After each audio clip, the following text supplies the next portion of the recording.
Grateful Dead hate their fans? Let's talk about it.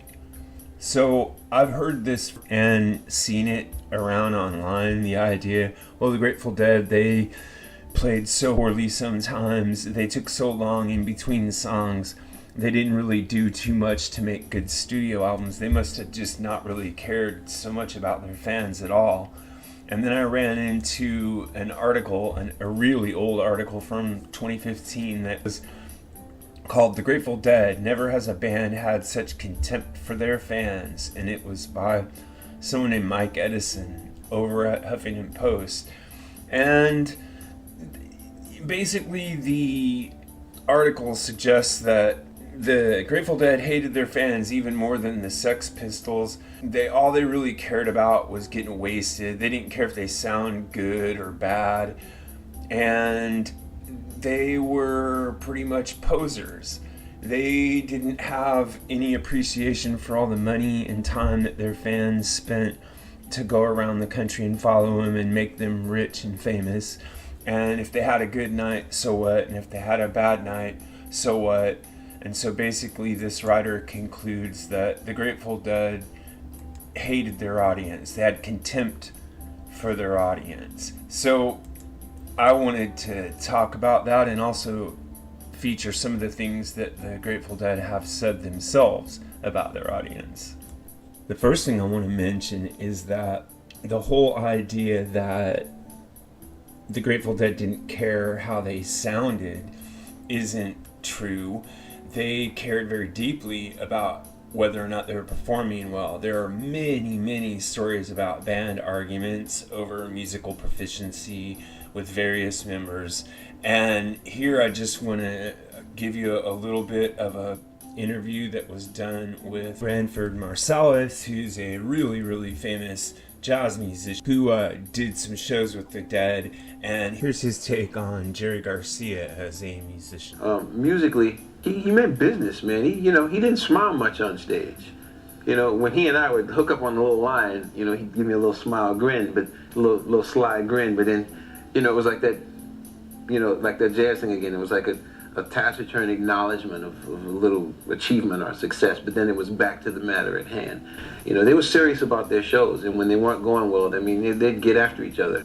So there you have direct evidence from an outsider and an expert, universally acknowledged master musician, that the Dead were just extremely serious about what they were doing musically. And I think just the slightest bit of research into interviews with any member of the band or any band history whatsoever would verify that.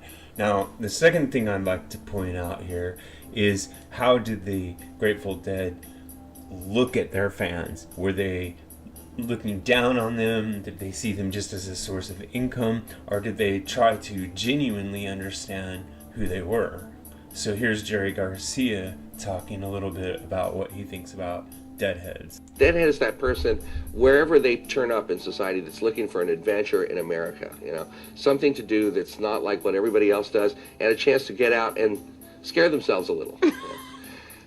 We're one of the last frontiers where you can go out and get scared, and have a scary time of it, and maybe have a little trouble, but also find a lot of support and make a lot of friends, and that, so it has its own energy, and they carry on quite nicely even without us. So he's saying that the Grateful Dead themselves are just one aspect of a much larger cultural need to break free from strictures and expectations and just gain a little bit of freedom from the grind. And in this respect, he's showing more respect for their audience than most bands do, because he's not elevating the Grateful Dead above the audience. He's not a superstar looking down at them.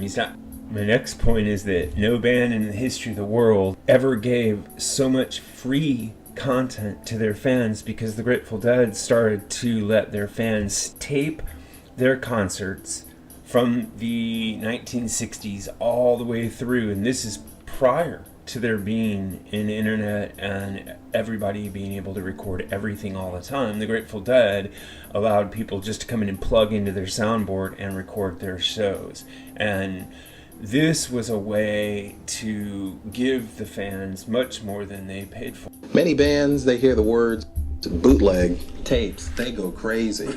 But the Dead sort of promote the trading and the hoarding and the passing around of bootleg performances. Well, I don't know about the hoarding and trading and passing. The thing is that we don't discourage the tapers, but it's just because it's a reality, you know, that even if you try to prevent people from taping, they're going to tape anyway. It's just, there's just no way to stop it, really. So for us, it's one of those things of, first of all, they're paying to hear the music, you know, and I mean, after we're finished with it, you know, it's gone, you know, so why shouldn't they take the music that they paid for home with them? I mean, I don't see any problem with that, really. So at the time, there were absolutely no other bands and no other musicians who would have ever considered making that statement, and let alone living up to it. So the Grateful Dead actually showed more respect and understanding and generosity toward their fans than practically any band you can think of. One more thing I would add to this is that they were very conscious of trying to find places to play where their loyal fans could reach them. And as their commerciality increased and their popularity increased in the 90s, they were very conscious about trying to make a way for their core fans to retain their Deadhead culture, despite the fact that there were all these people now streaming in. So the Grateful Dead maintained a close contact with their fans through a newsletter prior to the internet. They gave them free music, allowed them to bootleg their shows.